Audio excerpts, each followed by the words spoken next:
မင်္ဂလာပါရှင်မြန်မာစံတော်ချိန်နေ့လယ်2နာရီရှိပြီမို့အပြုံးမင်းသားလေးဆိုင်းမှုသတင်းများကိုကြီးညာပါတော့မယ်ဒီနေ့ကတော့2026ခုနှစ်ဇူလိုင်လ9ရက်နေ့ပဲဖြစ်ပါတယ်မကြာမီမှာပဲကျမတို့သားလေးရဲ့အပြုံးမင်းသားလေးဆိုင်းမှုသားလေးရဲ့မွေးနေ့ပွဲကြီးကလည်းအရင်နီးကပ်လာပါပြီ15 16 19 18ပါရှင်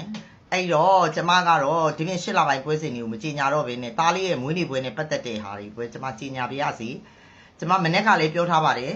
သားလေးရဲ့မွေးနေ့ပွဲလက်မှတ်တွေကိုတကယ်လို့ဝယ်ချင်တဲ့လူတွေရှိရင်လည်းကျမကိုလှမ်းပြီးဆက်သွယ်နိုင်ပါတယ်ချက်ပေါက်ကနေနော်ကိုယ့်ရဲ့ ARP နဲ့ဝယ်ချင်တယ်ဆိုရင်လည်းကျမတင်ပေးပါမယ်အဲ့တော့သားရဲ့မွေးနေ့ပွဲနဲ့ပတ်သက်ပြီးပြောရမယ်ဆိုရင်တော့သားရဲ့မွေးနေ့ပွဲမှာအများကြီးကိုပေါ့နော်ဆရာတို့ဘက်ကကောအခုမန္တလေးဦးသိန်းစော်ရဲ့ဒီဆက်ရန်စင်မင်းဆက်ဆိုလေဆရာ2နှစ်ကျော်ကြာအောင်ပေါ့နော်တောင်းပြီးတော့ဝယ်ပြီးတော့မှရလာတာပါတဲ့နော်ဆိုင်းရီမိုးကတကယ်ကိုအမှုပညာပြည့်ဝတော့မှမန္တလေးဦးသိန်းစော်ကဒီဆက်ရန်စင်မင်းဆက်ကိုပေးအပ်လိုက်တာပေါ့နော်အဲ့တော့ဆက်ရန်စင်မင်းဆက်နဲ့ပတ်သက်လို့လေအများကြီးဆရာကစူးစမ်းထားပါတယ်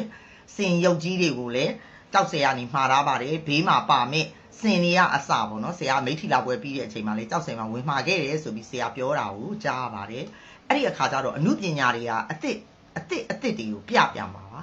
ဒီနေ့သပင်ရာသီကတော့အင်မတန်ကိုကြည်ကောင်းတဲ့သပင်ရာသီတစ်ခုဖြစ်ပါတယ်အဲ့တော့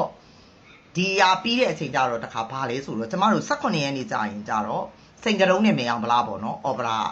နောက်တစ်ခါပြဆက်ကတော့အားလုံးသိပြီးကြဖြစ်တဲ့အတိုင်းပဲရင်ဝယ်ထားသားတယ်လားဦးချမ်းသာရဲ့လုံးဝမပြသေးတယ်ပြဆက်ပါဒီဟာကိုဦးချမ်းသာရုပ်ရှင်ရိုက်ဖို့အတွက်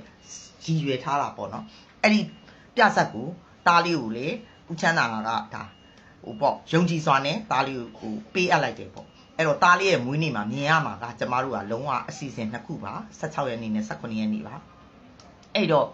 ဒီရင်ဝယ်ထားသားတဲ့လားတွေမှာလေအော်တီဇင်ကလေးလေးပါတဲ့အတွက်ကြောင့်ဆရာဟာအရင်ကြိုမြင်ပါတယ်ကြိုမြင်တဲ့အတွက်ကြောင့်မို့လို့လေဒီထဲမှာပါတဲ့အင်္ဂလိပ်စာကိုပြောင်းပြန်ဖတ်တတ်တဲ့ကလေးလေးပေါ့နော်ဒါဆရာတို့လင်္ကာဒီပါဆရာမွေးစားထားတဲ့ကလေးပါဒီကလေးကိုဒီအော်တီဇင်နေနဲ့ပတ်သက်လို့မတမ်းစွမ်းနေနဲ့ပတ်သက်လို့သားတို့ဘက်ကနေပြီးတော့လှောင်ပြောင်းနေတရော်တွေဖြစ်မှာဆိုလို့အခုကလေးကဒီလိုမျိုးပါပါတယ်ဆိုတဲ့အကြောင်းကိုဆရာကလည်းသူ့ရဲ့ Facebook စာမျက်နှာမှာတင်ပြထားပါတယ်အဲ့ဒီတော့ဆရာအနေနဲ့ကအများကြီးပေါ့နော်ဆရာပြောသွားတဲ့အကြောင်းအရာလေးတွေကိုကျမဖတ်ရမယ်ဆိုရင်တော့လေဘာခေါ်မလဲဆရာဟာအခုကျမတို့ရဲ့ဇက်တပင်ကြီးကို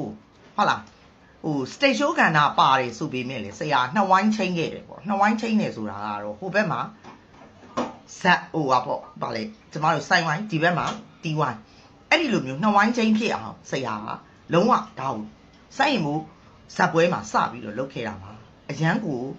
ပေါ့နော်ဆရာရဲ့အမျှော်မြင်နေအရန်ကြီးပါတယ်လို့ပဲကျွန်မပြောကြပါရစေရှင်အားလုံးပဲ